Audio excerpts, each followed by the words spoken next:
मैत्रीं भजत अखिलहृज्जेत्रीं मैत्रीं भजत अखिलहृज्जेत्रीं मैत्रीं भजत अखिलहृज्जेत्रीं आत्मवदेव परानपि पश्यत आत्मवदेव परानपि पश्यत युद्धं त्यजत स्पर्धां त्यजत युद्धं त्यजत स्पर्धां त्यजत त्यजत परेष्वक्रममाक्रमणम् त्यजत परेष्वक्रममाक्रमणम् मैत्रीं भजत अखिलहृज्जेत्रीं जननी पृथिवी कामदुघास्ते जननी पृथिवी कामदुघास्ते जनको देवः सकलदयाळुः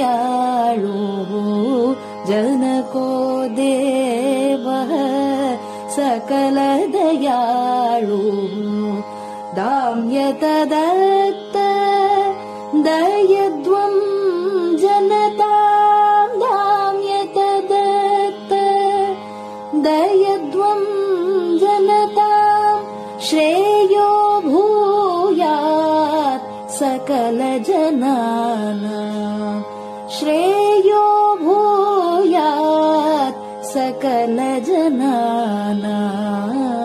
श्रेयो भूयात् सकलजनानां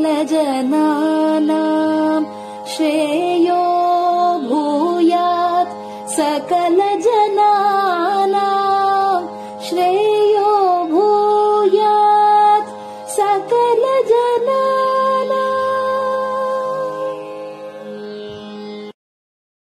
பெரியவா சரணம்.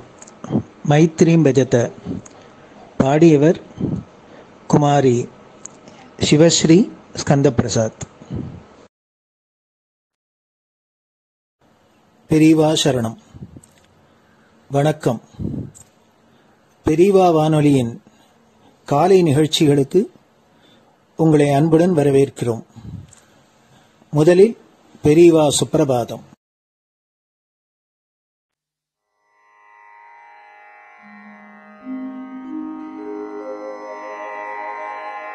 श्री महालक्ष्मी संतान स्वामीनाथ दयानिधे श्री चंद्रशेखर गुरो भवतु ते सुप्रभातम्. श्री महालक्ष्मी संतान स्वामीनाथ दयानिधे श्री चंद्रशेखर गुरो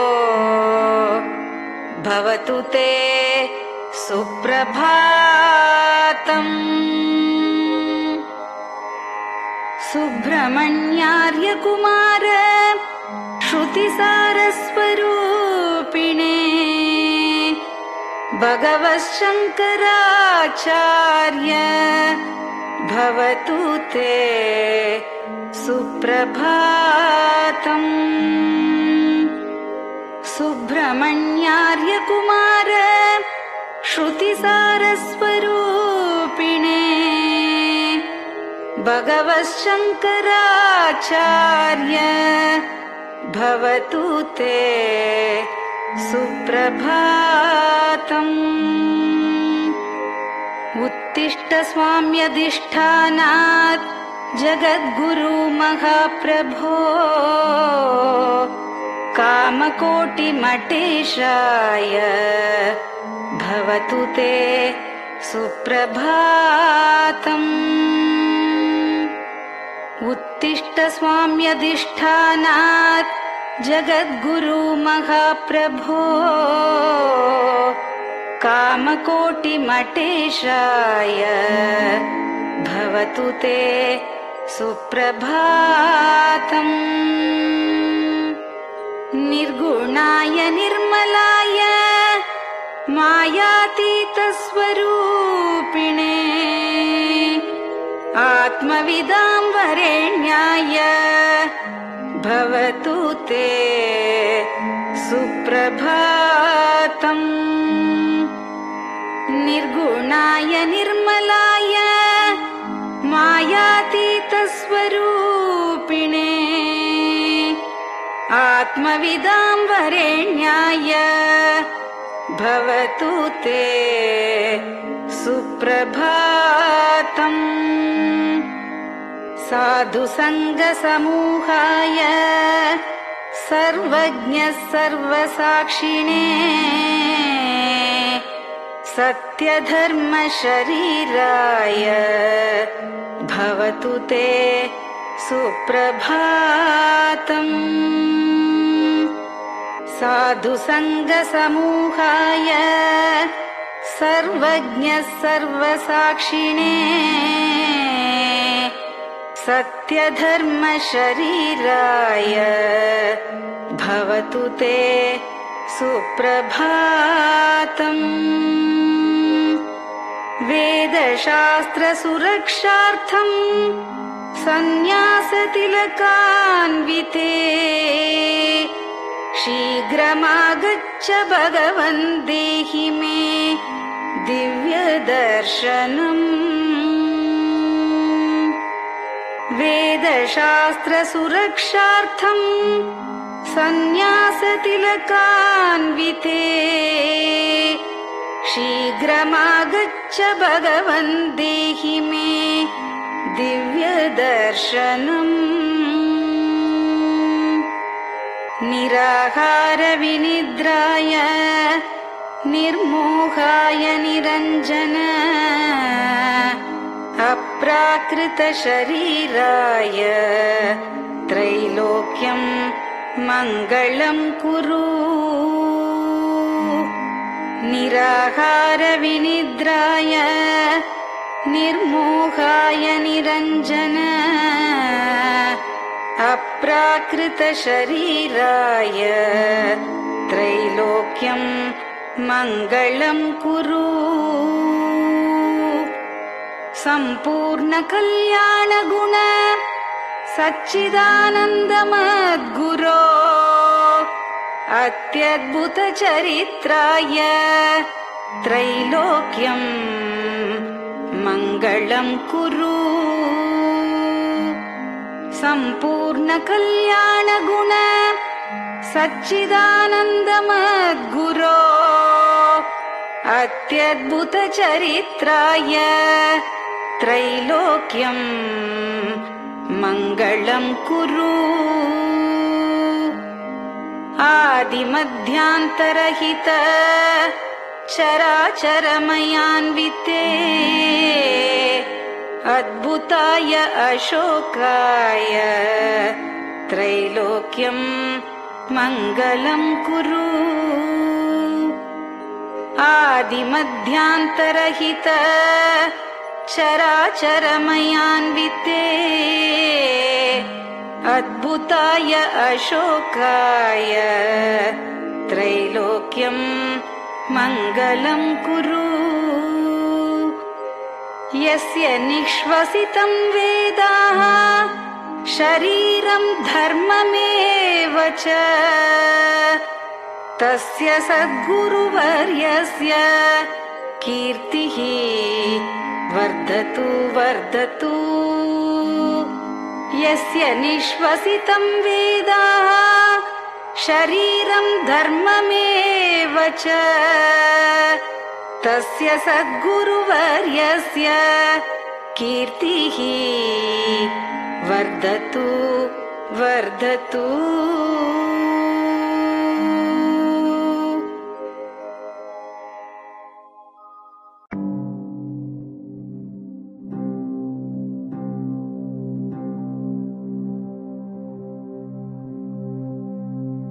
हर हर शंकर जय जय शंकर हर हर शंकर जय जय शंकर हर हर शंकर जय जय शंकर हर हर शंकरा हर हर शंकर जय जय शंकर हर हर शंकर जय जय शंकर हर हर शंकर जय जय शंकर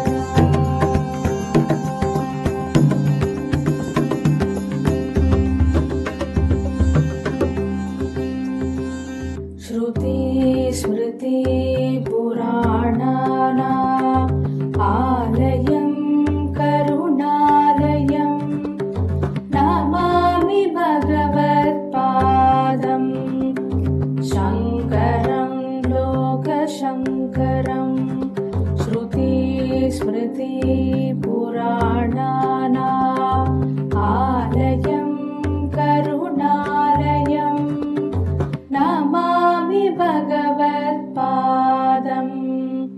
शङ्करं लोकशङ्करम् हर हर शङ्कर जय जय शङ्कर हर हर शङ्कर जय जय शङ्कर हर हर शङ्कर जय जय शङ्कर हर हर शङ्करा हर हर शङ्कर जय जय शङ्कर हर हर शङ्कर जय जय शङ्कर हर हर शङ्कर जय जय शङ्कर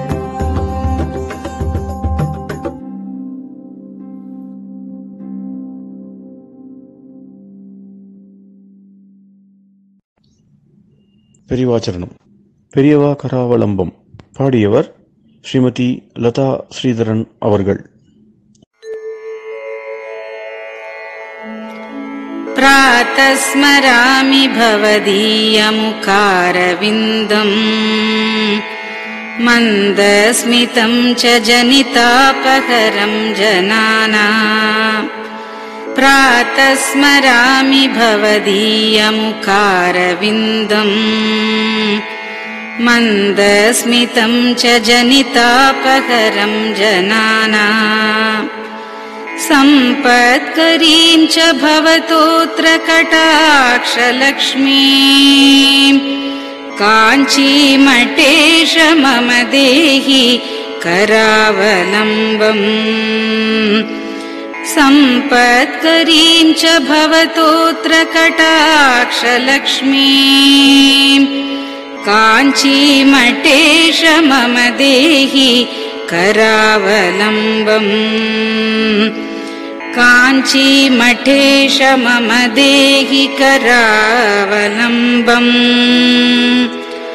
काञ्चीमठेश मम देहि करावलम्बम् काञ्चीमठेश मम देहि करावलम्बम् प्रातः स्मरामि कलिदोषहराणि यानि हृद्यानि दिव्यमधुराणि मनोहराणि प्रातः स्मरामि कलिदोषहराणि यानि हृद्यानि दिव्यमधुराणि मनोहराणि वाक्यानि तेऽध्यवदनाम्बुजनिर्गतानि काञ्चीमठेश मम देहि करावलम्बम् वाक्यानि तेऽध्यवदनाम्बुजनिर्गतानि काञ्चीमठेश मम देहि करावलम्बम् काञ्चीमठेश मम देहि करावलम्बम् काञ्चीमठेश मम देहि करावलम्बम् काञ्चीमठेश मम देहि करावलम्बम् वक्षस्थलं विमलहेम समानवर्णम् भस्माङ्कितं जनमनोहर कुङ्कुमाक्तम् वक्षस्थलं विमलहेम समानवर्णम् भस्माङ्कितं जनमनोहर कुङ्कुमाक्तम् प्रातः स्मरामि भवतोऽत्र चिरं महात्मन् काञ्चीमठेश मम देहि करावलम्बम् प्रातः स्मरामि भवतोऽत्र चिरं महात्मन् काञ्चीमठेश मम देहि करावलम्बम् काञ्चीमठेश मम देहि करावलम्बम् काञ्चीमठेश मम देहि करावलम्बम् काञ्चीमठेश मम देहि करावलम्बम् मत्तेभतुल्यगमनं च निरीक्ष्यतेऽद्य यात्वा वनान्तरमनन्तगजाश्च लीनाः मत्तेभतुल्यगमनं च निरीक्ष्यतेऽद्य यात्वा वनान्तरमनन्तगजाश्च लीनाः प्रातः स्मरामि गजराजगतिं तवेदम्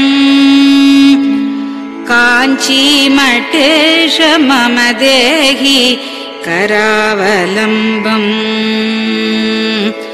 प्रातः स्मरामि गजराजगतिं तवेदम् काञ्चीमठेश मम देहि करावलम्बम्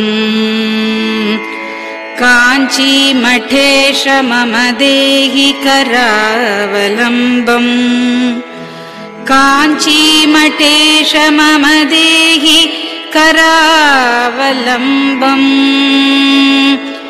काञ्चीमठेश मम देहि करावलम्बम् दक्षेण दण्डमवलम्ब्य सदैतरेण हस्तेन चारुकलशं च विराजमानम् दक्षेण दण्डमवलम्ब्य सदैतरेण हस्तेन चारुकलशं च विराजमानम् रक्ताम्बरं च तव चारु कटिं स्मरामि काञ्चीमठेश मम देहि करावलम्बम् रक्ताम्बरं च तव चारु कटिं स्मरामि काञ्चीमठेश मम देहि करावलम्बम् काञ्चीमठेश मम देहि करावलम्बम् काञ्चीमठेश मम देहि करावलम्बम् काञ्चीमठेश मम देहि करावलम्बम् विस्मृत्य दोषमखिलं च ममापराधम् त्रातुं च याध्य भगवन् कृतबद्ध दीक्षा विस्मृत्य दोषमखिलं च ममापराधम् त्रातुं च याध्य भगवन् कृतबद्ध दीक्षा प्रातः स्मरामि यति पुङ्गवतेऽनुकम्पाम् काञ्चीमठेश मम देहि करावलम्बम् प्रातः स्मरामि यति पुङ्गव तेऽनुकम्पाम् काञ्चीमठेश मम देहि करावलम्बम् काञ्चीमठेश मम देहि करावलम्बम् काञ्चीमठेश मम देहि करावलम्बम् काञ्चीमठेश मम देहि करावलम्बम् प्रातः स्मरामि भवदीय पदारविन्दम् यस्मात् प्रयान्ति दुरितानि महान्ति तानि प्रातः स्मरामि भवदीय पदारविन्दम् यस्मात् प्रयान्ति दुरितानि महान्ति तानि आयान्ति तानि मुहुरुद्य सुमङ्गलानि काञ्चीमठेश मम देहि करावलम्बम् आयान्ति तानि मुहुरुद्य सुमङ्गलानि काञ्चीमठेश मम देहि करावलम्बम् काञ्चीमठेश मम देहि करावलम्बम् काञ्चीमठेश मम देहि करावलम्बम् काञ्चीमठेश मम देहि करावलम्बम् स्नानाश्च पानाश्च निषेवणाश्च ध्यानाश्च पापानिलयम् प्रयान्ति स्नानाश्च पानाश्च निषेवणाश्च ध्यानाश्च पापानिलयम् प्रयान्ति हे तीर्थपादानुसवम् पदम् ते तीर्थम् च तीर्थीकरणम् भजामि हे तीर्थपादानुसवम् पदम् ते तीर्थम् च तीर्थीकरणम् भजामि काञ्चीमठेश मम देहि करावलम्बम् काञ्चीमठेश मम देहि करावलम्बम्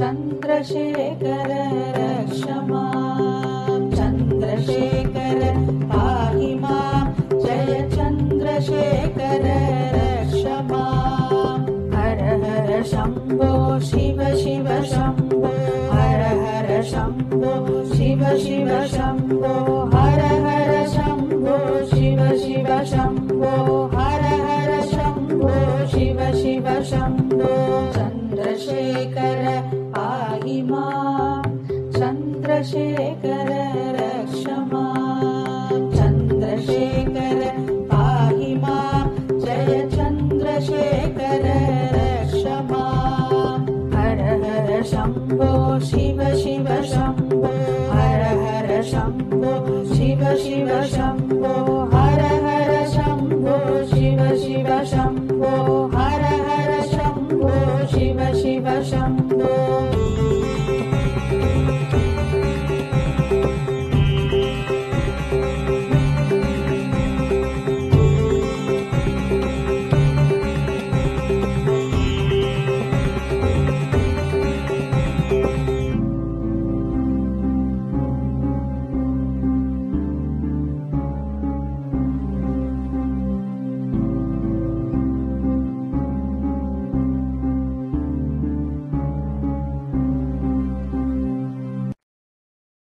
பெரியவா சரணம்.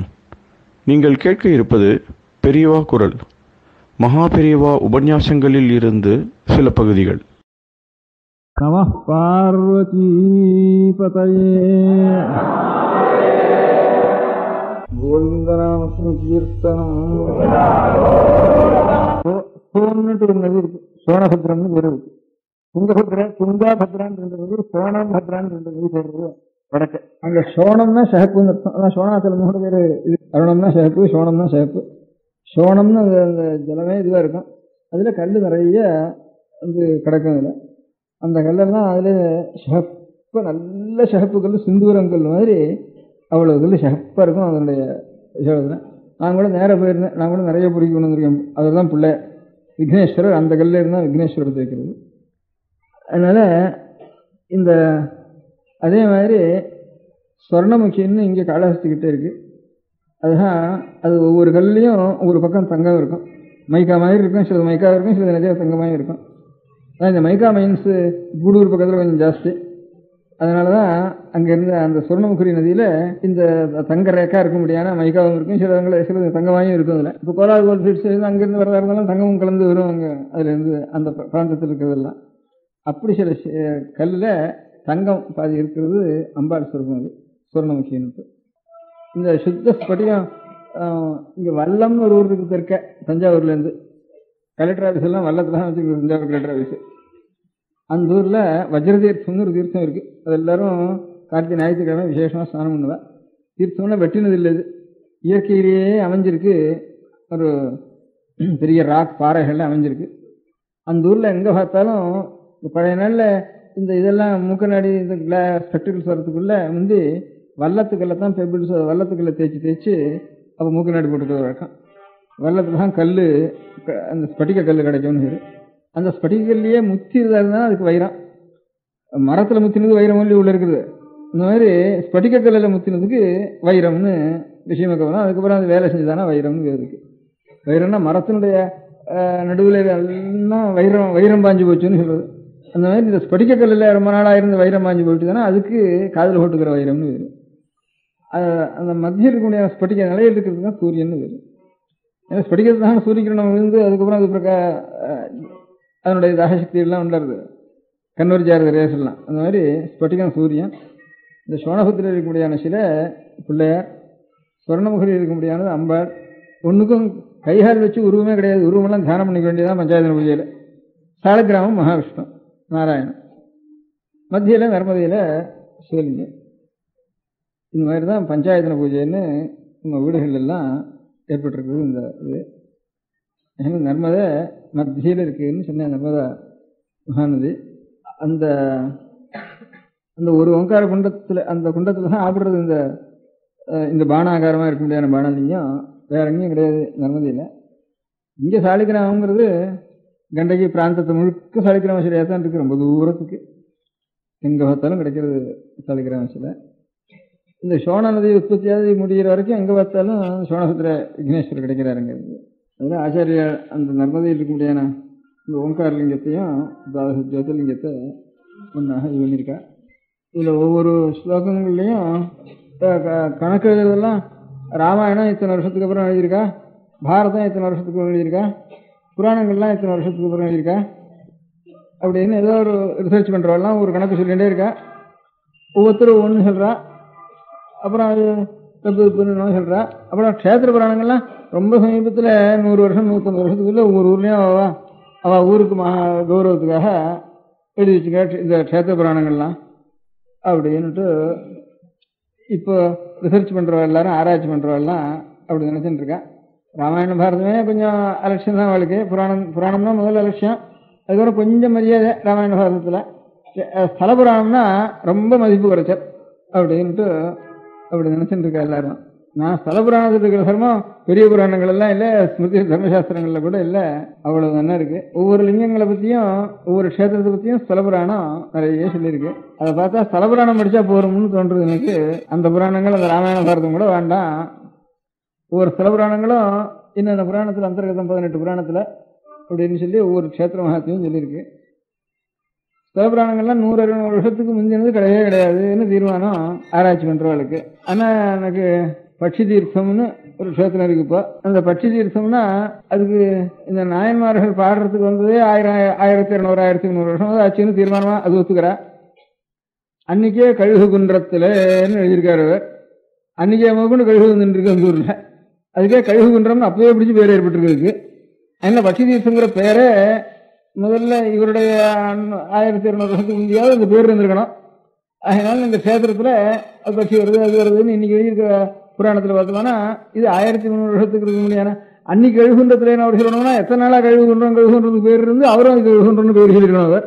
அதனால அத்தனை நாளைக்கு முந்தையா இருக்கணும். இவன் ராமாயணத்துக்கும் பாரதத்துக்கும் எந்த டைம் சொல்றாலும் அது கஷேத்திர புராணத்துக்கு அந்த டயத்தை காலம் ஜாஸ்தியாக போயிடுறது. அது ஒன்றும் இல்லை. இப்போ க்ஷேத்திர புராணங்கள் ஸ்தல புராணங்கள் என்னென்ன சொல்லியிருக்கோ இதெல்லாம் பார்த்தோம்னா ஆழ்வார் இந்த பாசுரங்கள்லையும் சரி இந்த நாயன்மார்கள் பாடல்லையும் சரி ஒவ்வொரு ஊருக்கு போனாலும் அந்தந்த ஸ்தல புராணத்தில் இன்னைக்கு என்னென்ன சொல்லியிருக்கோ இந்த கதையை அவள் எழுதி வச்சிருக்கா. அவன் வந்தான், அந்த ராவணன் வந்தான், இல்லை அவன் தூக்கினான், இந்திரன் வந்தான், அவன் பூஜை பண்ணினான், கௌதமன் வந்தான்ட்டு இந்த கதையெல்லாம் இந்த ஒவ்வொரு ஊர் ஸ்தல புராணத்தில் லிங்கங்களை பற்றி என்ன சொல்லியிருக்கோ இதெல்லாம் அதில் எழுதி வச்சிருக்கு. அதில் அதை காட்டிலும் பழைய புராணத்தில் இருக்கக்கூடியான தலை காலு இதெல்லாம் சொல்லியிருக்க. இதெல்லாம் இன்னைக்கு கிடைக்கிறதெல்லாம் அவ்வளவு நேரம் இருக்கு, காலு இவ்வளவு தலை இருக்கு எவ்வளவு தலை இருக்குன்னு பேப்பரை பார்க்குறோம் இப்போ. அதனால இது எல்லாத்தையும் சேர்த்து பார்த்தா ஒரு புராணம் இவ ஆராய்ச்சி விசாரிச்சு இதை நம்பிட்டு நான் ஒன்றும் ஏமாந்து போகக்கூடாதுன்னுட்டு தோன்றது. அது பொய் இது பொய்ன்னுட்டு ரொம்ப சுலபமாக சொல்றது. பொய்ன்னு சொல்றது கண்ணை மூட்டு இருக்கணும் சொல்லிவிடலாம். அவங்க ஒன்றும் தெரியலையே, அதனால எனக்கு ஒன்றும் தெரியல, அதனால எல்லாம் பொய்ன்னுட்டு சொல்லிவிடலாம். நம்ம அஜ்ஞானத்தை தான் அது காட்டுறது. அது தாழம்பூக்குன்னு ஆரம்பிச்சேனா தாழம்பூ புராணத்துக்கு லிங்கம் இருக்குன்னா என்ன லிங்கம் நர்மதா லிங்கம்னுட்டு அதுதான் அதான் வரப்போறேன்.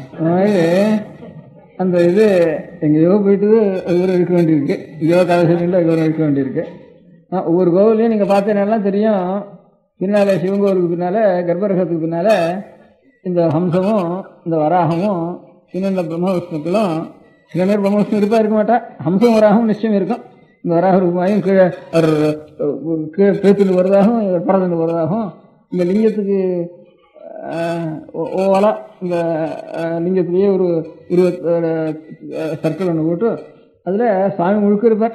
ஆனால் தலை மாத்திரம் கொஞ்சம் பாதி தெரியாது, கால் மாத்திரம் அடி தெரியாது, அப்படி இருக்கும். அடிமுடி காணாத ஆண்டவர்னு ஹீரோ இருக்கு. லிங்கோத்பவமூர்த்தின்னு நீ பார்த்துருக்கீங்க? லிங்கோத்பவமூர்த்தி பார்த்துருக்கேன் நான் யாராலும் பார்த்துருக்கேடா. அங்கே இங்கே கபாலீஸ்வரர் கோயில் இருக்காங்க. சில ஊர்ல விஷ்ணு இருக்கலாம். ஆனா அதுக்கு நேர் மேல மாத்திரம் விமானத்துல விஷ்ணு தான் இருக்கும். எந்த கோவிலையும் விஷ்ணு இல்லாத விமானம் கிடையாது. விமானம்னு சொன்னா தெற்கே பிரம்மா இருக்கணும், விமானத்துல தெற்கே கிருஷ்ணாமூர்த்தி இருக்கணும், வடக்க பிரம்மா இருக்கணும், மேற்க விஷ்ணு இருக்கணும். என் பிரம்ம விஷ்ணுத்துல 3 பேர். ஒரு பிள்ளையார் கோவில் விமானம் இருந்தாலும் சரி, அது பெருமாள் விமானம் இருந்தாலும் சரி, அது ஒரு பிடாரியம்மன் கோவில் விமானம் இருந்தாலும் சரி, விமான லட்சணத்திலேயே சிற்பத்துல இந்த திருமூர்த்திகள் இருக்கணும். முன்பாகத்துல எந்த மூர்த்தியோ தேவத்தை அந்த மூர்த்தி இருக்கணும். பிள்ளையார் கோவில் இருந்தால் பிள்ளையார் இருக்கணும், சுப்பிரமணிய சுவாமி இருந்தால் சுப்பிரமணிய சுவாமி இருக்கணும், பெருமாள் இருந்தால் பெருமாள் இருக்கணும். இந்த சுத்தி மாத்திரம் இந்த 3 பேர். அந்த விமானத்துல மேல இருக்கிறது மாத்திரம் மேற்கு இருக்கு நரசிம்மனா இருப்பார், நரசிம்மன் இருப்பார். இதுதான் விமான லட்சணம், சிற்ப சாஸ்திரத்துக்கு ஏற்பட்ட லட்சணம். இந்த சுவாமிக்கு அந்த சுவாமிக்கும் கிடையாது. ஆனா வைஷ்ணவ கோவில்கள்ல கொஞ்சம் வர வர வர கொஞ்சம் வேறு தேவதைகளையே நம்ம பார்க்கக்கூடாது வைக்கக்கூடாதுன்னு கொஞ்சம் கொஞ்சமா விளக்கம் ஏற்பட்டதுக்கு அப்புறம் சில கோவில்களில் கொஞ்சம் கொஞ்சமா இந்த விமான லட்சணத்துல கூட மாற்றி இந்த மேல கிருஷ்ணாமூர்த்தியை வைக்காம அப்படி சில நூற்றாண்டுகளாக கொஞ்சம் குறைஞ்சி வச்சு. ஆனாலும் திருப்பதியில் அப்படியே இருக்கு, கிருஷ்ணாமூர்த்தி இருக்க. இங்க ஸ்ரீரங்க விமானத்துல பிள்ளையாரும் துர்க்கையும் இருக்க, வடக்கு துர்க்கையும் இருக்க. இந்த ஸ்ரீரங்க விமானத்துல கீழே இருக்க, விமானம் மேலே இல்லை. அந்த மாதிரி மேலே இருக்கார் கிருஷ்ணாமூர்த்தி இதுல மாத்திரம்.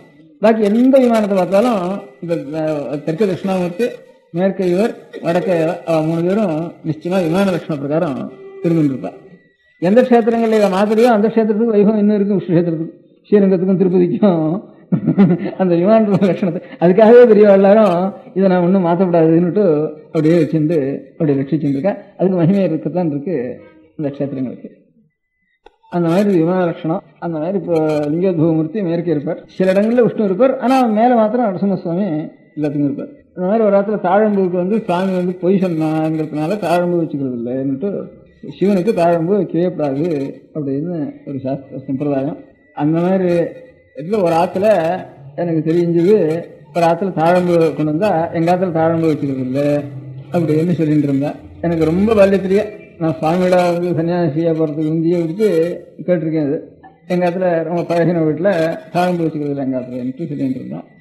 அது ஏன் தாழம்பு வச்சுக்கிறது இல்லை எங்கள் ஆற்றுலன்ட்டு அப்புறம் கேட்டேன்னா அப்போ சொன்னால் 4-5 தலைமுறைக்கு எங்கள் ஆற்றுல ஒரு பொண்ணுக்கு 4 கிலோமீட்டர் இல்லை, ஒரு 10-15 தலைமுறைக்கு ரொம்ப நாளைக்கு வந்துன்னு சொன்னேன். 10-15 தலைமுறை ஆயிருக்கும். அது 10-15 தலைமுறைக்கு ஒரு பொண்ணுக்கு ஒரு பாம்பு பிறந்தது. அந்த பாம்பு பிறந்த உடனே அது அந்த பொண்ணு ஒரு நாளைக்கு அது அப்படியே ஒரு ஆற்றுல பால் காய்ச்சி ஆற வச்சு அதுக்கு அந்த பாம்புக்கு போட்டின்னு இருந்தா அந்த ஆற்றுல. அது பாட்டுக்கு விளையாடின்னு இருக்கோம். தாயாரண்ட மடியில் படுத்துன்னு இருக்கோம். அதுக்கப்புறம் பெரிய இருக்கும். இந்த மாதிரி ஒரு பால் காய்ச்சி போட்டு கொஞ்சம் பெருசாகி அப்படியே வளர்ந்துன்னு வந்தது. பாம்பே பிறந்தது. அப்புறம் ஒரு ஆற்றுல அந்த ஆற்றுல இருந்து கல்யாணம் எங்கேயோ வெளியில் வந்தது. அந்த கல்யாணத்துக்கு அவசியம் இந்த தாயார் போகிட்டு இருந்தது. இந்த பாம்பு தூக்கிட்டு போனா அங்கெல்லாம் பரியாசம் பண்ணுவாளே கல்யாணத்துலன்னுட்டு என்ன பண்ணினா அது அநேகமாக போகிறதே இல்லையோ, ரொம்ப அவசியமாக ஒரு கல்யாணத்துக்கு போயிட்டு இருந்தது. எல்லாருமே போயிட்டு இருந்தது ஆற்றுல. அப்புறம் ஆற்றுல ரொம்ப ஒரு கழுவி இருந்தா, அவளை மாத்திரம் ஆற்றுல வச்சுட்டு போச்சலிட்டு இருந்தா. அவளுக்கு கண் தெரியாது கழுவியவோ. கொஞ்சம் ஏதோ நிதானத்தில் இப்படியே கொஞ்சம் பாலை காய்ச்சி இது கொண்டு அவளை சொன்னா, நீ ஏதாவது ஆகாரம் ஏதாவது பண்ணிக்கிட்டு இருந்தா நிதானத்தில் ஏதாவது அவள் சாப்பிட்டு இருந்தா. இதுக்கு மாத்திரம் ஒரு பாலை காய்ச்சி அந்த இடத்துல இந்த இது அரைக்கிறது இல்லையா, கல்லுனால கல்லறல் மாதிரி பூமியிலேயே கொஞ்சம் பள்ளம் பண்ணி வச்சுருந்தா. அங்கே இந்த பாலை அந்த நிதானத்தை வச்சுட்டு தடவி பார்த்து அந்த இடத்துல பாலை கொண்டு வச்சுடு அப்படின்னுட்டு சொல்லிட்டு போயிருந்தா. அதுக்கு இவ்வளோ கொஞ்சம் எத்தனை நாளைக்கு அந்த பால் அதுக்கு அந்த பாம்புக்கு போடுறதுன்னா அந்த நாய் தவறி போச்சு. தவறி போனோடனே அவர் அங்கேருந்து அந்த கதவை இப்படியே சுற்றிட்டு ரொம்ப நாழியாச்சு. ஆனால் அந்த ஷூட்டோட ரொம்ப குதிக்க அந்த பாறை கொண்டு அந்த குழியில் வச்சா. இந்த கல்லு குழி ஆற்றுக்கு நடுவில் இருந்தது. அதுக்குள்ளே நாழியாச்சுன்ட்டு அந்த பாம்பு எங்கே வைக்கிற வழக்கமோ அங்கே சுருட்டின்னு படுத்துட்டு இருந்தது. இது படுத்துட்டு இருந்ததுன்னு அவளுக்கு தெரியாது. ரொம்ப குதிக்க அடுப்புலேருந்து அப்படியே பிடிச்சிட்டு வச்சுட்டாங்க. அது செத்து போயிட்டுது அந்த பாம்பு. இப்போ கதை கேட்டால் ரசம் சாரஸ்யம். இப்போ நமக்கு துக்கம் வருது, என்னைக்கோ பார்த்து என்ன பாம்பு குதிச்சுன்னா நமக்கு இவ்வளோ துக்கம் வருது. இந்த கதைங்கிறதுல எதுக்கு நாம் அவள் அழகிறதுக்காக நாம் அழகிறோம். இன்னைக்கு இந்த ரசம்ங்கிறது நவரசம்ங்கிறதுல சுகரசம்ங்கிறது தனியாக இந்த கவிதைகள் இருக்கிறதுங்கிறப்ப அப்போ அனுபவிக்கிறப்போ இந்த துக்கத்தோட ஆனந்தம் இருக்கணும். இது கேட்கறப்போ ஆனந்தமா இருக்கு, ஆனந்த சமயத்தோட துக்கம் வருது. இதுதான் ரசம் பேருங்கிறது. இந்த ரசத்தான் ரொம்ப டெஃபினேஷன்லாம் போட்டிருக்கா அலங்கார சாஸ்திரத்துல. நவரசம்னா என்ன, அதனுடைய மூர்ச்சைன்னா என்ன அப்படிங்கிறது ஒவ்வொன்றுக்கும் லட்சணம் சொல்லி அது ஆனந்தமா, துக்கமா, கோபமா, தாபமா, பயமா. பயம்னு ஒரு ரசம் தான் நவரசத்துல. கோபம்னு ஒரு கௌரவம்னு ஒரு ரசம் தான், வீரம்னு ரசம் தான். ஆனா இவ்வளவையும் ஆனந்தம் ஒன்று கலந்துருக்கு. இது கேட்டுட்டோம் போனோமான ஆனந்தம் இருக்கு நமக்கு. ஆனா ஆனந்த மத்தியில் ஒரு துக்கம் வருது அப்படின்னுட்டு இப்படி எல்லாம் இதனுடைய லட்சணங்கள்லாம் சொல்லியிருக்கா இந்த அலங்கார சாஸ்திரத்திலேயே. நவரசத்தினுடைய லட்சணமே இதெல்லாம் நீங்களும் சொல்லியிருக்கா. இவ்வளவும் கடைசியில் அந்த மூர்த்தி அப்போ பாக்கி ஒரு விஷயம் தெரியாம எல்லாம் மறந்து சித்தம் ஒரு ஏகாக்கிரப்படுறது அந்த சமயத்துல அந்த ரசத்தை. அந்த ரசம் அப்படியே ஸ்திரப்பட்டாதான் பிரம்மானந்தம்னு பேரு, ஆனந்த ரசம்னு பேரு, அப்படின்னு நீள சாந்த ரசம் பேரு. இப்படி எல்லாம் லட்சணம் சொல்லி கொண்டு போய் கடைசியில சித்தம் லயப்படுறதுக்காகத்தான் இவ்வளவும் நவரசங்கள்னு கடைசியில முடிச்சிருக்கேன். உதாரணம் நமக்கு இப்போ துக்கம் வரதா சட்டுன்னு அந்த துக்கத்துக்காக சென்னை போனது. பாம்பு செத்து போச்சு. அவளுக்கு அங்கே சொப்னமாச்சு. இந்த மாதிரி பாம்பு சொல்கிற மாதிரி, நான் இப்படி இந்த கதவை இந்த மாதிரி கொண்டு வச்சுட்டா, நான் செத்து போயிட்டேன், நீ உடனே என்னை எடுத்துக்கு தாழங்காட்டில் கொண்டு போய் எரிச்சிட வேண்டியது. தாழங்காட்டில் கொண்டு வச்சுட்டு என்னுடைய ஞாபகத்துக்காக உங்கள் வம்சத்தில் பிறந்த பெண்களுக்கு, வாக்கப்படுற பெண்களுக்கும், உங்கள் ஆற்றுல வாக்கப்படுற பெண்களுக்கும், வாழ்க்கைப்படுற பெண்களுக்கும் இனிமேல் தாழம்பு வச்சுக்கக்கூடாது என்னுடைய ஞாபகத்துக்காகன்னுட்டு சொல்லியிருந்தான்னுட்டு கதை சொன்னாவ. நான் ரொம்ப நாளாக அந்த கதை கேட்டுட்டு இருக்கேன். அதுக்கப்புறம் அந்த வீட்டில இருந்து நான் ரொம்ப நாளைக்கு இது கதை கேட்டு ஒரு 20-30 வருஷத்துக்கு அப்புறம் அந்த வீட்டில இருந்து ஒரு செப்பேடுன்னு கொண்டு வந்தா. இந்த செப்பேட்டில் அவளுக்குன்னு தெரியாது இருந்தது ஒரு செப்பேடு இந்த வீட்டில். இந்த திருவண்ணாமலை பக்கம் போலூர் திருவண்ணாமலை பக்கத்தில் ஒரு வீடு அது. அந்த அந்த செப்பேட்டில் இப்போ இருக்கிறவர்களுக்கு ரொம்ப தலைமுறைக்கு கிருஷ்ணதேவராயருக்கு அடுத்த அச்சுதேவராயர் விஜயநகர ராஜா இருந்தா. அவர் நாளில் ஒரு செப்பேடு. இதெல்லாம் பேப்பர் எழுத வேண்டிய அவசியம் இல்லை. இந்த கதையெல்லாம் இன்னைக்கு கதையே உபயோகம் இல்லை.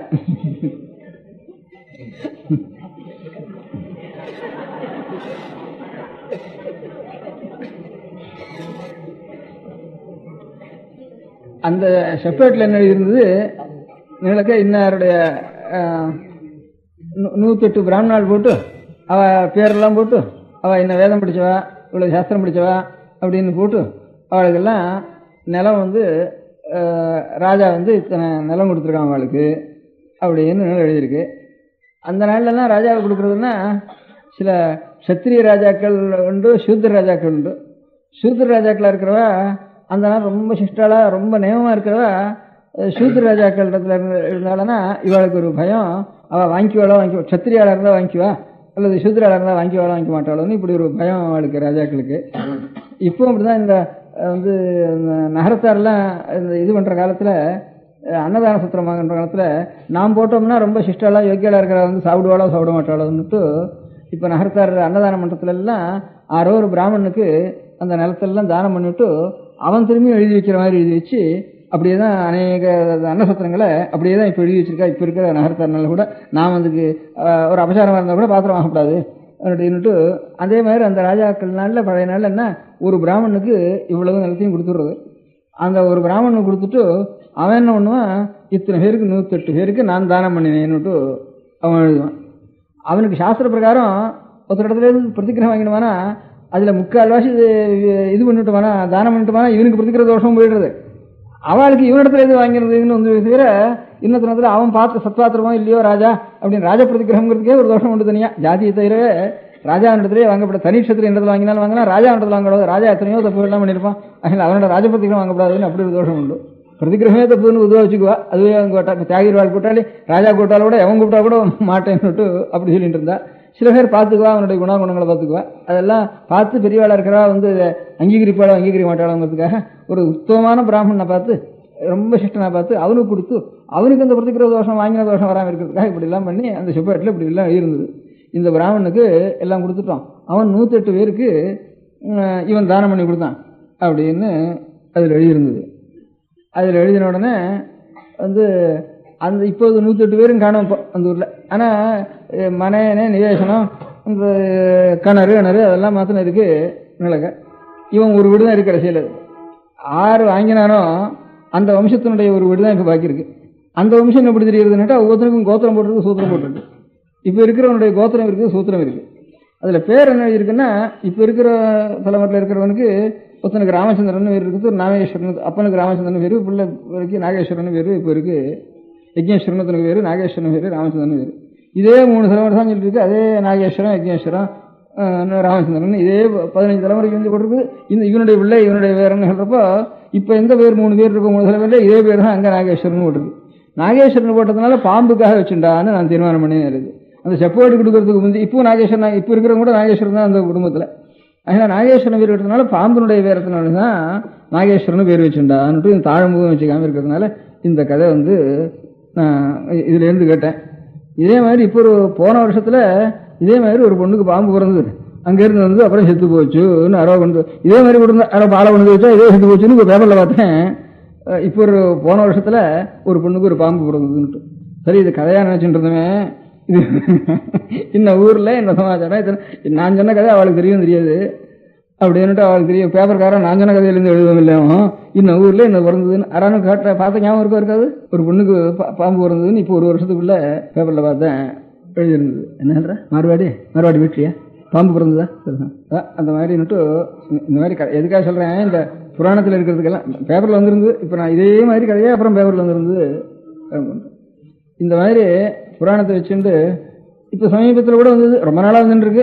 இப்போ 40,000 வருஷத்தினுடைய எலும்பு இவ்வளவுன்னா அது நில தொடி இருக்கு. அது கேட்ட ஞாபகம் இல்லை இருக்கும். அது அடிக்கடி வருது.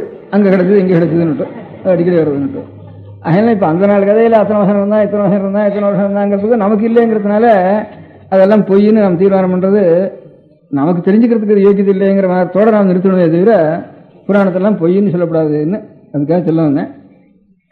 அதே மாதிரி இதில் எழுதியிருக்கார் மதுவனம்னு ஒரு க்ஷேத்திரம் இருக்குது. க்ஷேத்திர புராணத்தில் மதுவனம் தான் இருக்குது. நன்னிலம்னு பேர் இருக்குது. நன்னிலத்துக்கு மதுவனம்னு பேர். இப்போ நான் போனேன் நடராஜாவுடைய சன்னிதானத்தில் பெரிய மதுன்னா தேனடை சக்கச்சவைன்னு நடராஜா எவ்வளோ சொல்லும் இவ்வளோ சொல்லும் தேனடை வச்சிருக்கு போகும். அதில் மதுவனம்னு பேர். அதில் தேவாரத்தை சொல்கிறப்போ இந்த மாதிரி சுவாமியுடைய சன்னிதானத்தில் தேனடை இருக்குன்னு அவர் பாடிட்டு போயிருக்கார். தேனெல்லாம் அவனை பூஜிக்கிறதுன்னு திருக்கண்ணவங்கன்னு ஒரு இருக்குது. அந்த ஊர்லேயும் தேனெல்லாம் வண்டுகள்லாம் அவனை பூஜிக்கிறதுன்னு இருக்குது. இப்போ அங்கே போனால் எப்போ பார்த்தாலும் தேனடை வச்சிருக்கு. கர்ப்பகிரகத்தில் இன்றைக்கும் தேனடை வச்சிருக்கு. ஆழ்வார் வாழ்ட்டு போயிருக்காரு. அந்த க்ஷேத்திர புராணத்துலேயும் மதுவனம்னு பேர் இருக்குது. இது எல்லாம் பேர் இருக்குது. கழுகுன்றவனு பேர் இருக்குது. அதனால் என்னென்ன க்ஷேத்திர புராணத்தில் இருக்கோ அதெல்லாம் ஒவ்வொரு க்ஷேத்திரத்துலையும் புராணத்தில் இருக்கிறது அவள் பாடிட்டு போயிருக்கா. அது 1500 வருஷத்துக்கு குறைஞ்சபட்சம் 1000 வருஷமாக இருக்குது. அதுக்கு முந்தி எத்தனையோ 400 வருஷமாக இருந்தால் தான் கதை வந்து ட்ரெடிஷன் வாழ்க்கை வந்திருக்கும். அதனால் இவ ராமாயண பாரதத்துக்கு எத்தனை வருஷம் சொல்கிறாலும் அத்தனை வருஷம் ஒவ்வொரு ஸ்தல புராணத்துக்கும் அந்த வருஷத்துக்கு குறைச்சலே இல்லை. அதனால் அதுக்காலும் பழசாக இருக்கணும் தவிர புதுசாக இருக்கிறதுக்கு இல்லை. இந்த மாதிரி இந்த மாயவரத்தில் ஒரு ஸ்தல புராணம் இருக்குது. அந்த ஸ்தல புராணத்தில் வந்து காசி கேதாரம் எல்லாத்துக்கும் போயிட்டு ஒரு தம்பதிகள் 2 பேர் வந்தால் அவள் மாயவரத்தில் வந்து ஒருத்தருக்கு இந்த க்ஷேத்திர புராணத்தினுடைய கதையை சொன்னான்னு எழுதியிருக்கு. இந்த காசியில் எந்த க்ஷேத்திரத்துக்கு போனாலும் சொன்னால் அந்த க்ஷேத்திர புராணத்தில் இவா கதையை அங்கே சொல்லியிருக்கு. அதனால் இதுக்கு ரயிலும் கிடையாது, தபாலும் கிடையாதுப்பா. அப்போ இருக்கிறது ஒவ்வொரு எங்கேயோ ஹிமவத் பருவத்தில் இருக்கிற கதைக்கும் நம்ம காவேரி தீரத்தில் இருக்கிற க்ஷேத்திரத்துக்கும் இங்கே அதனுடைய பாக்கி அங்கே இதனுடைய பாக்கி இப்படி சொல்லியிருக்கு. அதனால் இது எல்லாத்தையும் பெருசாக சேர்த்து ரிசர்ச் பண்ணினோம்னா ஒன்றுமே பெரளி இரளின்னு சொன்னோம்னா நமக்கு அஜ்ஞானம் தான் அதுலேருந்து பிரகாசிக்குமே தவிர அதெல்லாம் ஒன்றும் பெரளின்னு தீர்மானம் பண்ண வேண்டாம் அப்படின்னு நான் நினச்சிருந்தேன் என் மனசுக்கு. அதனால் வால்மீகி, வியாசர், ஆச்சாரியார் நிறைய எழுதியிருக்கா. ஒரு பஜகோவிந்தம் கேட்டாலே ஆனந்தமாக இருக்கு நமக்கு. அதனால இவ்வளவு ஆச்சாரியாலாம் என்ன ஆதிசங்கராச்சாரியால் என்ன புத்தகம் பண்ணினாலும் தெரியாது. பாஷ்யம் விஷயம் சராசரி அது இதுன்னா தெரியாது. பஜகோவிந்தம் பண்ணினவாருன்னா அவள் தான் ஆச்சாரியா. அது வச்சுக்குவோம். இப்போ பாக்கி புத்தகங்கள்லாம் அப்படி வேணா ஓட்டும். பஜகோபம் பண்ணினா சங்கராச்சாரியால்னு அது ஒன்று தீர்மானம் பண்ணிக்கலாம். அவர் சம்பந்த சுவாமிகள் இந்த அரணாவமே சூழ வையகந்த் ஈர்ஹீர்ஹேன்னு வாழ்க வந்தனர் வானவராணினம் வீழ தன்னொன்னில் வேந்தனமுங்க ஆழ்கதி இதெல்லாம் அரணாவமே சூழ வையகந்த் ஈர்ஹீர்ஹேன்னு அரணாவமே சூழன்னு சொல்லிட்டு போனார் ஒரு வாயில. எத்தனையோ சுவாமிக்கு சிவனுக்கு 108 அஷ்டோத்தர பேர் இருக்குது. மகேஸ்வரன் இருக்குது, திரைம்பகன் இருக்குது, சந்திரசேகரன் இருக்குது. இருந்தாலும் அரணாமம்னு அரணுடைய நாமம் சூழ்க அங்கே பார்த்தாலுங்க. ஆச்சாரியால் விஷ்ணுவுக்கும் எத்தனையோ பேர் இருக்குது. பஜ கோவிந்தம் கோவிந்தம் தான். அதனால் அவரால் அரணாமம் சூழ்கன்னு சொன்னதுனால இப்போ எதாவது கூட்டம் இருந்தானா சட்டுன்னு சத்தம் ஒரே சத்தம் போட்டு இருந்தாலானா சட்டுன்னு சிரமமாக இருந்தானா கொஞ்சம் சத்தத்தை குறைச்சி அவளுக்கு ஒரு விஷயம் சொல்லணுமானா நாம் என்ன சொல்கிறோம்? ஹரஹர மகாதேவான்னு நமஸ்காரதி சொன்னால் இந்த ஹரோஹரான்னு சொன்னவானா அந்த ஹரநாமம் சொல்லுதானே அவள் வாக்கில் ஹரான்னு வந்து இன்றைக்கும் நமக்கு ஹராங்கிறது சகஜங்களும் ஹரோஹரா ஹரோஹரான்னு எங்கே போனாலும் இது கோவிந்தா கோவிந்தா ஆச்சாரியர் வாக்கில் இந்த பஜ கோவிந்தன்னு சொன்னாப்பா கோவிந்தனை பஜின்னுட்டு எல்லாம் சகல ஜாதிகளும் சகல ஜனங்களும் கோவிந்தா கோவிந்தான்ட்டு எல்லாரும் கோவிந்தா கோவிந்தான்னு சொல்லிட்டு மலையில் ஏறப்பவும் சரி போகிறப்பவும் சரி கோவிந்தா கோவிந்தான்னு சொல்கிறோம். எல்லாரும் கோவிந்தா கோவிந்தான்னு சொல்லும். விஷ்ணு நின்னலாம் விஷ்ணு நாராயண நாராயணான்னு சொல்ல மாட்டா வந்துடும். கோவிந்தா கோவிந்தான்னு சகல ஜனங்களும் லட்ச ஜனங்கள் கோவிந்தா கோவிந்தான்னு சொல்லிருக்காரு. இப்போ இன்னும் ஆச்சாரிய வாக்கிலேருந்து பஜ கோவிந்தம்னு வந்தது. ஒரு ஹரோஹரான்னு சொல்லுவோம்னா எல்லா ஜனங்களும் சொல்லிடுவா. இந்த ஹரோஹரா கோவிந்தா கோவிந்தா தான் நம்ம ரட்சிக்கிறது. இவ்வளவையும் நமக்கு ஒரு பகவான் இருக்காருங்கிற ஞாபகத்தில் இந்த ஹரோஹராவும் கோவிந்தா கோவிந்தம் அநேகமாக இப்போ சுப்பிரமணிய சுவாமி கோவிலுக்கு போனாலும் ஹரோஹரா தான். திருவாகூர் கோவில் எங்கே இருந்தாலும் அதுவும் அது வெங்கடாஜலி தான். மலையில் இருக்கிற சுவாமியாக இருந்தானா சுப்பிரமணிய சுவாமியும் மலையில் இருக்கிற சுவாமி தான். வெங்கடாஜலியும் அநேகம் மலையில் இருக்கிற சுவாமி தான். அதனால் 2 சுவாமியும் ஒன்று தான் அப்படின்ட்டு எல்லாருக்கும் அபிப்பிராயம். அதனால் இது இது விஷ்ணுன்னு நினச்சிக்கிறோம், அது சுப்பிரமணிய சுவாமின்னு நினச்சிக்கிறோம். அவ்வளோதான். 2 ஒரு சுவாமி தான். மலைசுவாமி. இந்த மலைசுவாமிக்கு போகிறப்பெல்லாம் ஒன்றும் ஹரோஹரா இல்லை வரணும் கோவிந்தா கோவிந்தா. ஹரோஹரா சொன்னது சம்பந்த சுவாமி சொல்லியிருக்காரு அருணாமே சொல்லுவான்ட்டு. ஆச்சாரியர்கள் கோவிந்தா கோவிந்தா ஆச்சாரியர்கள் சொல்லியிருக்கா பஜ கோவிந்தம் 2 ஆச்சாரியால் மகானுடைய வாக்குலேருந்து வந்தது. இன்றைக்கும் நம்ம ரட்சிச்சுட்டு இருக்கு. 2 எழுத்து நம்ம ரட்சிச்சுட்டு இருந்தது. அதனால் இவ்வளவு புஸ்தகம் எழுதியிருக்கால இது எல்லாத்தையும் இனிமேல் நம்ம நாளில் அடியோடு மறந்து போயிடுறதா முதல்ல பிடிச்சி அதான் சொல்லிட்டு இருக்கேன். நாமெல்லாம் மறந்து போகக்கூடாது. அது படித்தோம்னா கொஞ்சமாவது நமக்கு புரிய முடியாது. கொஞ்சம் ஞானத்தை சம்பாதிக்கணும். இவ்வளவு வீணாக போயிடக்கூடாது. வேட்டோட சரி நம்ம தலைமையோட சரி ஸ்நானம் பண்ணியாச்சுன்னு வச்சிடக்கூடாது அப்படின்னு எனக்கு உங்களுக்கெல்லாம் சொல்லணும்னு ஒரு ஆசை. நீங்கள்லாம் மனுஷெல்லாம் எங்கே இருக்க? கிராமத்தில் இல்லை, எல்லாரும் ஜீவனத்துக்காக டவுனில் வந்துட்டோம். கிராமத்தில் இருக்கிற ஒருத்தரும் இல்லை, ஊர் வீடாக இடிஞ்சு போயின்னு இருக்கு.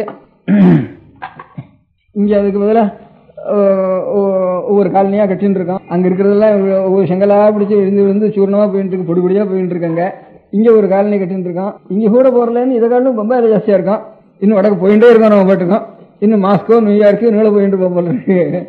வர வர காலம் ஆயிட்டு தானே. அதனால இருக்கிற இடத்துல நாம் எல்லாரும் சேர்ந்து இருக்கிற இடத்துலையாவது ஏதோ ஜீவனத்துக்காக சேர்ந்துருக்கோம். ஒரு இடங்களில் தனித்தனியாக இருந்த இடங்களை விட்டுட்டு சேர்ந்துருக்கோம். தனித்தனியாக இருக்கிற இடத்துல கொஞ்சம் நல்ல காரியம் கெட்ட காரியம், அதுகளை கொஞ்சம் கண்டிப்பு, கொஞ்சம் நல்ல பழக்கங்கள் இதெல்லாம் கொஞ்சம் இருந்திருக்கு. அந்த காலத்தில் கிராமங்கள் இவங்க இருந்ததுன்னா கிராமக்கட்டு, பெரியவாள் சொல்கிறது, ஒரு நாட்டாமை, அதுலேருந்து ஒரு பெரியவாள் சொல்கிறது, இதெல்லாம் இருந்திருக்கு. அதனால கொஞ்சம் ஒரு நல்ல பழக்கங்கள்லாம் இருந்திருக்கு. இப்போ நமக்கு ஜீவனத்துக்காக தனித்தனியாக வந்ததுனால தனி கட்டாக ஒன்றும் இல்லை, ஒரு நல்ல விஷயத்தை சொல்கிறதுக்கும் சௌகரியம் இல்லாமல் இருக்குது எல்லாம். அதனால் கொஞ்சம் நாமே தான் ஒரு ஏற்பாடுகளை பண்ணிக்கணும். இனிமே இந்த புஸ்தகங்கள்லாம் வீணாக போகாமல் என்னென்ன தத்துவம் இருக்கோ நமக்கு தெரியாது. அந்த அதனால் அதெல்லாம் எது இருந்தாலும் இல்லாதனாலும் அது தெரிஞ்சுக்கிறதுக்கு ஒரு நம்ம புஸ்தகத்தை இன்னுமே நான் தெரிஞ்சுக்கிறதுக்காட்டிலும் இன்னுமே சீமையிலேருந்து வந்த வெள்ளைக்காரனும் அவன் நிறைய தெரிஞ்சுட்டு அவனால் எவ்வளவு கஷ்டப்படணும், நம்ம காட்டிலும் 1000 மடங்கு ஒவ்வொன்றிலையும் ரிசர்ச் பண்ணி பணத்தையும் செலவழித்து புஸ்தகத்துலையும் போட்டு ஜெர்மன் எழுத்துலேயே, இங்கிலீஷ் எழுத்துலேயே, ரோமன் எழுத்துலேயே நம்ம புஸ்தகங்களெல்லாம் நிறைய போட்டிருக்கான். அங்கேருந்து நமக்கு படிக்கிறது கூட அவளுக்கெல்லாம் தெரியறதுக்காக ரோமன் எழுத்துலேயே போட்டிருக்கான். இங்கிலீஷ் எழுத்துன்னு சொல்கிறாங்க, ரோமன் எழுத்துன்னு பேர். அந்த எழுத்துலேயே நிறைய புஸ்தகங்களை போட்டிருக்கான். சூத்திரங்களும் லட்சக்கணக்கான புஸ்தகங்களையும் கணக்கெல்லாம் போட்டிருக்கான். நம்மதெல்லாம் நமக்கு ஒன்றுமே தெரியல. அந்த ஏட்டு செவடி எடுத்துட்டோம்னா என்ன இருக்குன்னு தெரியல நமக்கு. செவத்தில் நாம் தான் எழுதி வச்சுருக்கோம். நம்ம பெரியவாள் அதையும் படிக்க தெரியல, ஏட்டில் எழுதி இருக்கிறதும் படிக்க தெரியல நமக்கு. அந்த மாதிரி இல்லை, ஏதோ கொஞ்சம் ஒரு நிலை தமிழ் வச்சனமாக படிக்கிறது. இங்கே இங்கிலீஷ் பாடம் வச்சிருக்கிறதுனால அதை படிச்சுட்டு இருக்கோம். இப்போ பேப்பர் இருக்கணுமானா இப்போ இந்த நடையை விட்டு ஒன்று எழுதினா தான் நமக்கு புரியுதுங்கிறது. சுதேசமித்திரனோ, ஆனந்த விகடனோ, கல்கியோ, இப்பேற்பட்ட பத்திரிகைகள் எல்லாம் நமக்கு தெரியும். அந்த நடையாக மாத்திரம் நமக்கு தெரிகிற நடையில அவள் எழுதுறதுனால நமக்கு அவ்வளோ தூரம் புரியுது. அதுக்கு மேலே நமக்கு ஒரு தமிழ்லையோ ஒரு பெரிய சாஸ்திரத்திலேயோ இருக்கிற விஷயங்களை தெரியறது இல்லை. ஆறான ஒரு வித்வான்கள் இருந்து அவள் சொன்னாளானா அதுலேயும் முக்கால் வருஷம் வித்வான் சொல்கிறது நமக்கும் அவளுக்கும் சம்மந்தமே இல்லை. அவள் பாட்டு கொண்டு சொல்கிறா, நமக்கு கொண்டு எழுந்து போயிடுறோம். ஏதோ ஒருத்தர் 2 பேர் அதில் நான் ஒரு கூட்டத்தை நிறுத்தி வச்சுட்டு கொஞ்சம் கேட்டால் கூட கொஞ்சம் ரசிக்க முடியாது சொல்லக்கூடியவா. ஏதோ ஒரு 100 வித்வான்கள் இருந்தால் 2 பேர் வித்வான்கள் அப்படி கொஞ்சம் கிடைக்கிறது. அதுவும் கொஞ்சம் முன்காலத்தில் அது கூட இல்லை. இப்போ கொஞ்சம் சில பேர் சில வித்வான்கள் சமஸ்கிருதம் இங்கிலீஷே படிக்காதவாளுக்கு, தமிழ் படத்துலையும் இங்கிலீஷ் படத்துலையும் படிக்காதவாளுக்கு ஒரு 1000கணக்கான ஜனங்கள் போடுறதுங்கிறது இப்போ தான் சமீபத்தில் கொஞ்சம் நல்லா உண்டாயிட்டு இருக்கு. அது ஒரு பெரிய பாக்கியம் தான் நமக்கு. அப்படி சில பேர் வந்துட்டுருக்கேன். பள்ளிக்கூடத்துக்கு போகாத காலத்தில் 1000கணக்கான ஜனங்கள் அவள் நல்ல விஷயத்தை சொல்கிறப்போ கேட்கறதுக்கு வந்துட்டுருக்கேன். அதனால இதெல்லாம் வெறும் விட்டுறக்கூடாது அப்படின்னு ஒரு ஆசை எனக்கு. அதனால் ஒவ்வொரு இடத்துலையும் ஒரு பொண்டுகள் தான் எனக்கு முதல்ல கொஞ்சம் அவளுக்கு கொஞ்சம் இப்போ கொஞ்சம் சாவகாசம் இருக்குது. அவள் எல்லாரும் உத்தியோகத்துக்கு போயிட்டாலும் அதுக்கப்புறம் அவள் கூட சாவகாசம் இருக்காது. இன்னொரு 1/4 பேர் தான் இப்போ போயிருக்கா உத்தியோகத்துக்கு, இன்னும் 3/4 பேர் உத்தியோகத்துக்கு போகலை. அந்த அதுக்குள்ளே கொஞ்சம் ஒரு 10 பேர் அங்கங்கே பக்கத்தில் இருக்கிறவா சேர்ந்து ஒரு 10 நாள் சங்கம்ங்கிறது கூட தப்பு தான், இருந்தாலும் இதுக்காக பண்ணிக்க வேண்டியிருக்கு ஒரு தோஷத்தினுடைய விருத்திக்காக அந்த 10 பேர் ஒரு சங்கமாக சேர்த்துக்கிறது.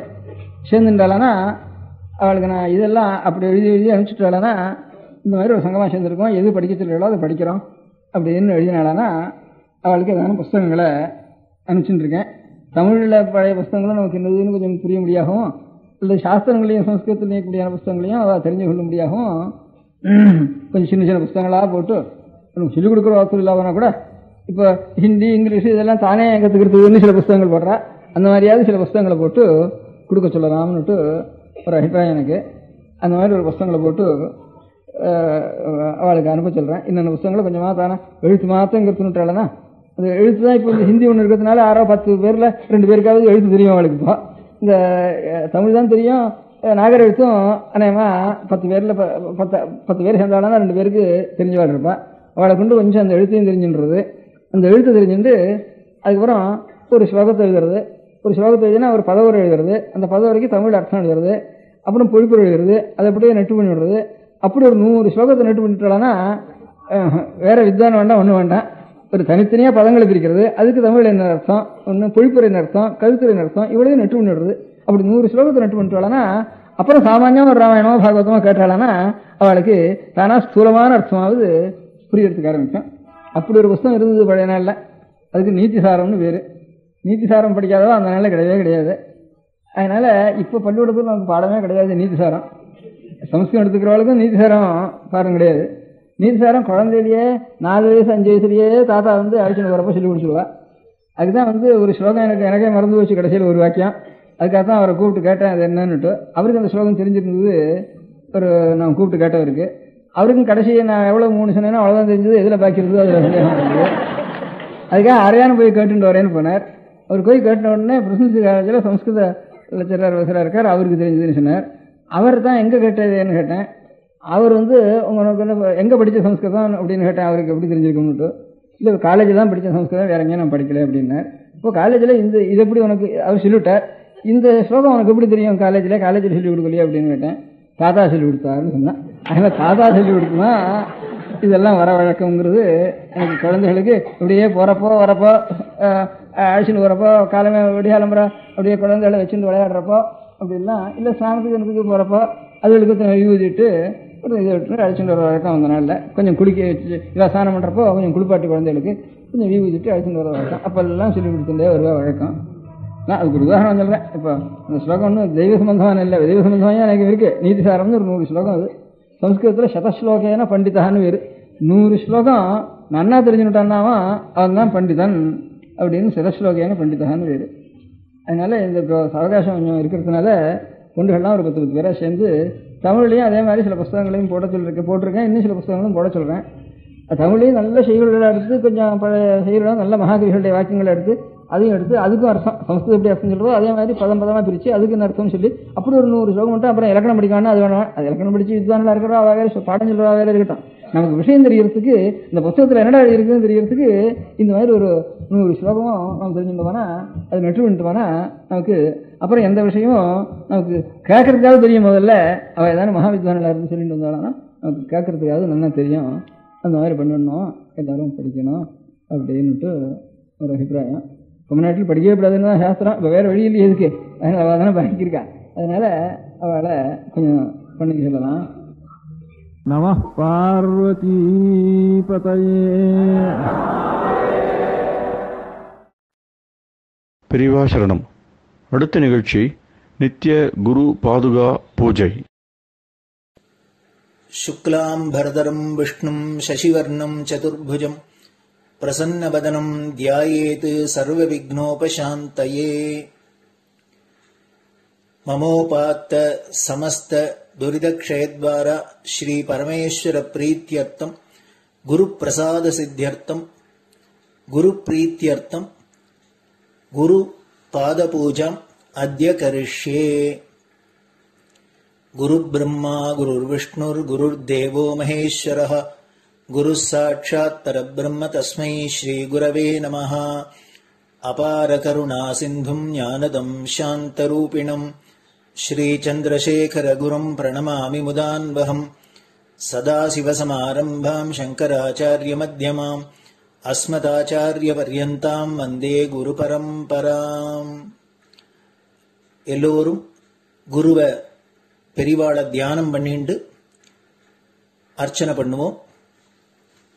அஷ்டோத்திரம். பெரியவா அஷ்டோத்திரம் பல அஷ்டோத்திரங்கள் இருக்கு.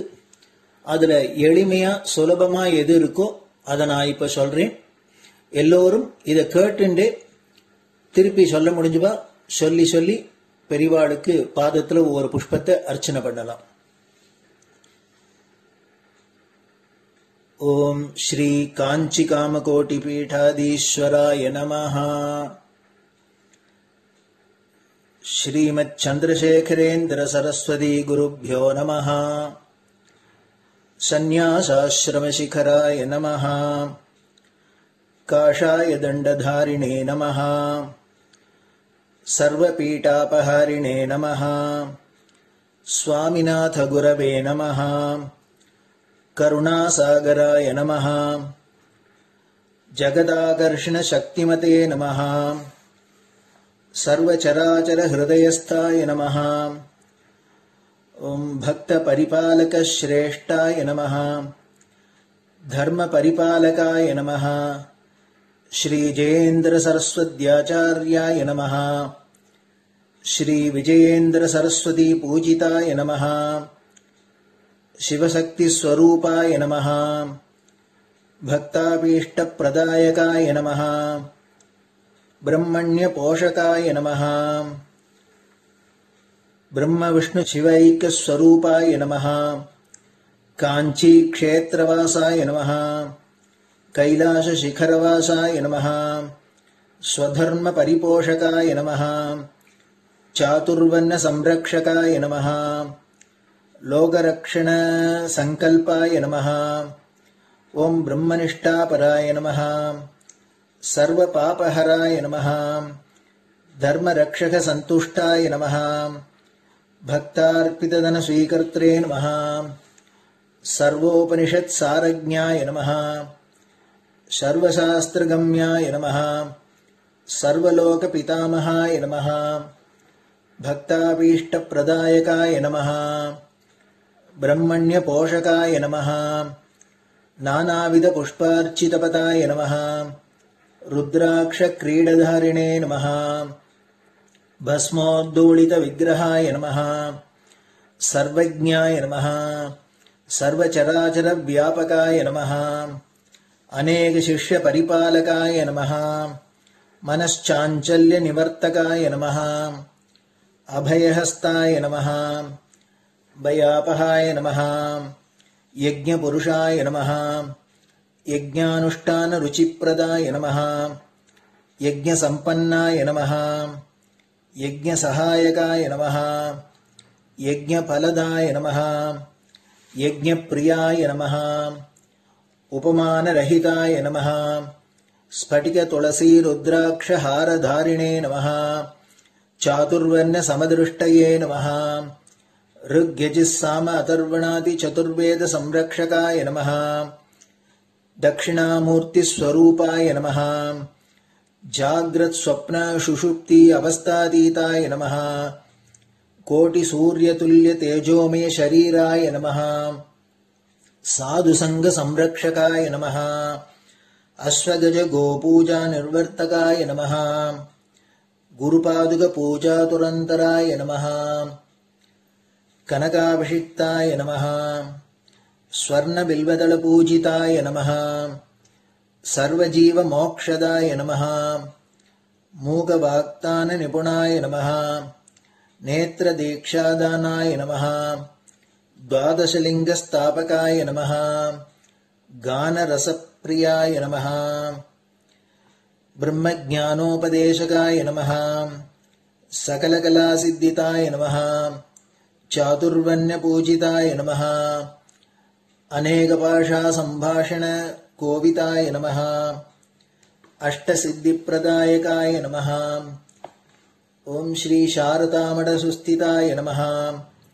नित्यान्नदानसुप्रीताय नमः प्रार्थनामात्रसुलभाय नमः पादयात्राप्रियाय नमः नानाविधमतपण्डिताय नमः श्रुतिस्मृतिपुराणज्ञाय नमः देवयक्षकिन्नरकिंपुरुषपूज्याय नमः श्रवणानन्दकरकीर्तये नमः दर्शनानन्दाय नमः अद्वैतानन्दभरिताय नमः अव्याचकरुणामूर्तये नमः शैव वैष्णवादिमान्याय नमः श्रीशङ्कराचार्याय नमः दण्डकमण्डलोहस्ताय नमः वीणामृदङ्गसकलवाद्यनाथस्वरूपाय नमः रामकथारसिकाय नमः वेदवेदाङ्ग आगमादिसकलकलासतस्प्रवर्तकाय नमः हृदयगुहाशयाय नमः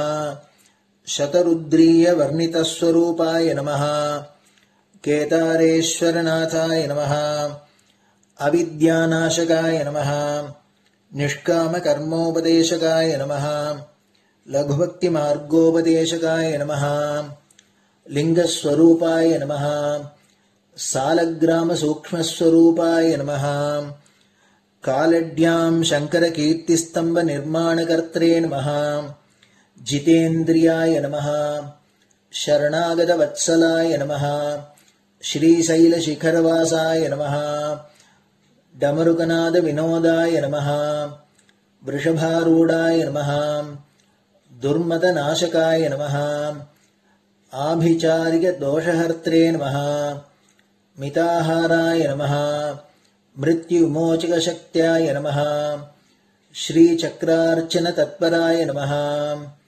दासानुग्रहकारकाय नमः अनुराधानक्षत्रजाताय नमः सर्वलोकख्यातशीलाय नमः वेंकटेश्वरचरणपद्मषट्पदाय नमः श्री महात्रिपुरसुंदरी समेत श्री चंद्रमौलीश्वर पूजाप्रियाय नमः श्रीमच्चंद्रशेखरेन्द्र सरस्वती सद्गुरु परब्रह्मणे नमः गुरुभ्यो नमः परमगुरुभ्यो नमः परमेष्टिगुरुभ्यो नमः परात्परगुरुभ्यो नमः गुरुपरम्पराभ्यां नमः गुरुपादुकाभ्यां नमो नमः.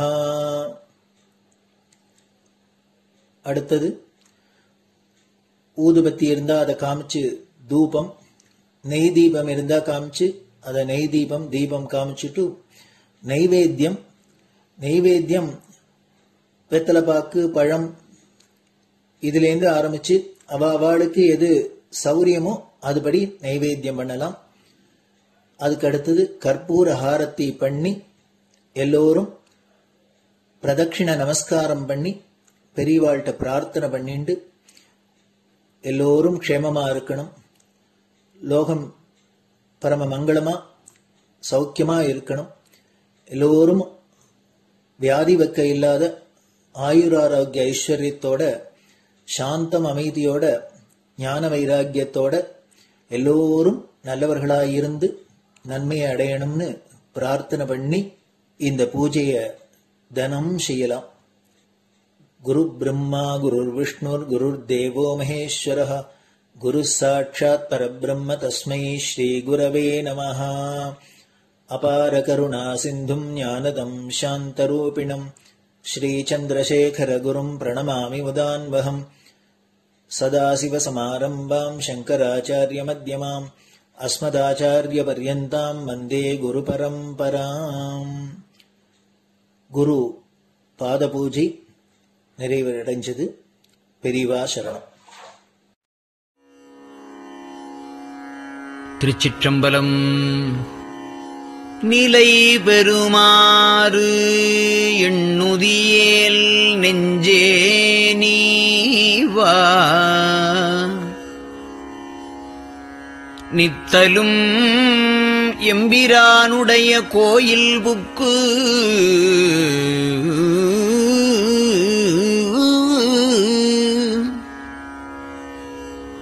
புலர்வதன் முன்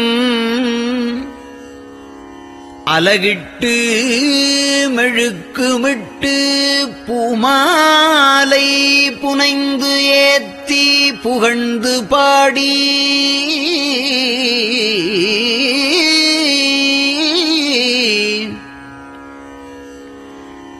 தலையாரக் கும்பிட்டு கூத்தும் ஆடி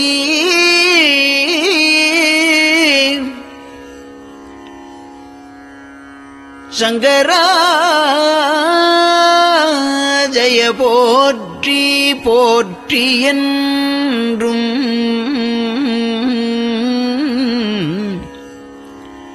அலைபுனல் சேர் செஞ்சடையம் ஆதி என்றும் ஆரூரா என்றென்றே அலரானில்லே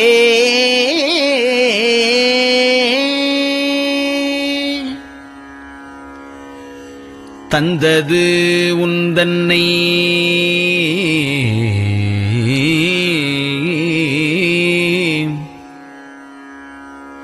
கொண்டது எந்தன்னை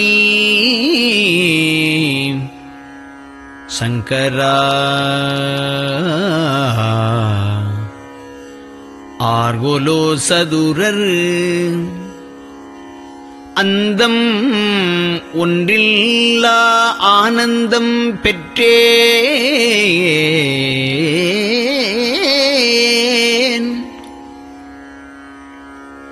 யாது நீ பெற்றது ஒன்று என்பால் சிந்தையே கோயில் கொண்ட எம்பெருமான் திருப்பெரும் துறையுரை சிவனே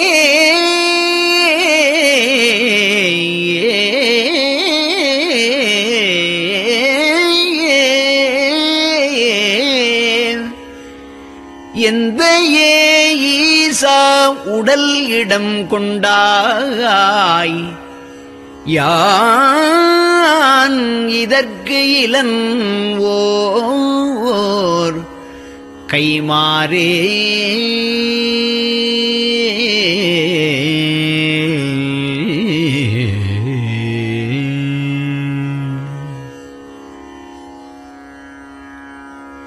அன்னநடையார் அமுத மொழியார் அவர்கள் பயில் தில்லை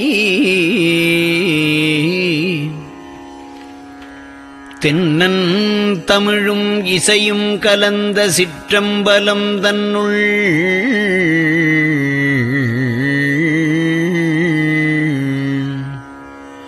பொன்னும் மணியும் நிறந்த தலத்து புலித்தோல் பியர்க்கிட்டு மின்னின் இடையாள் உமையாள்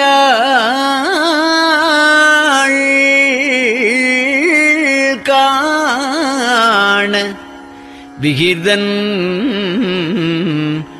ஆடுமே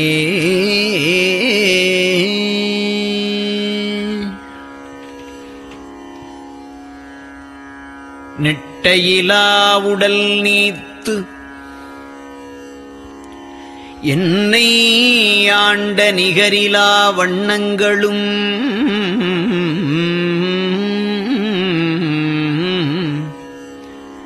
சிட்டன் சிவனடியாரை சீராட்டும் திறங்களுமே சிந்தித்து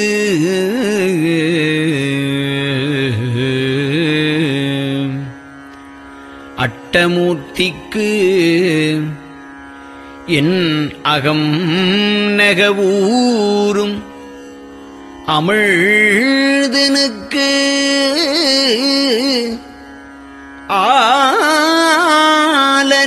ஆலநீழற்பட்டனுக்கு என்னை தன்பாற்படுத்தானுக்கே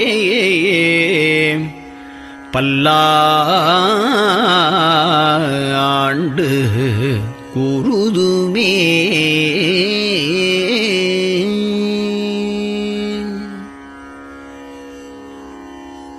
நெஞ்சம்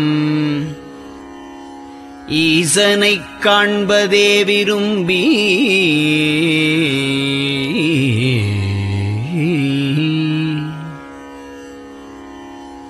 நிரந்தரம் திருவாக்கினில் நிகழ்வது அஞ்செழுத்துமே ஆக ஆளுடைய அம்மை செம்மலர் கைகுவித்து அருளி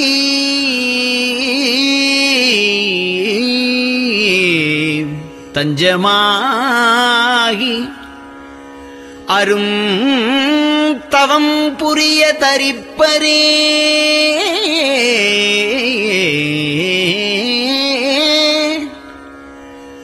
அவள் தனிப்பெரும் கணவர்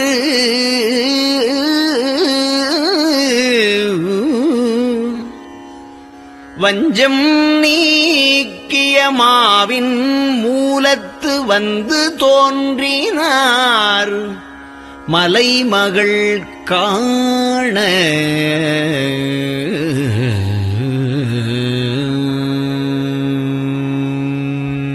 திருச்சிற்றம்பலம்.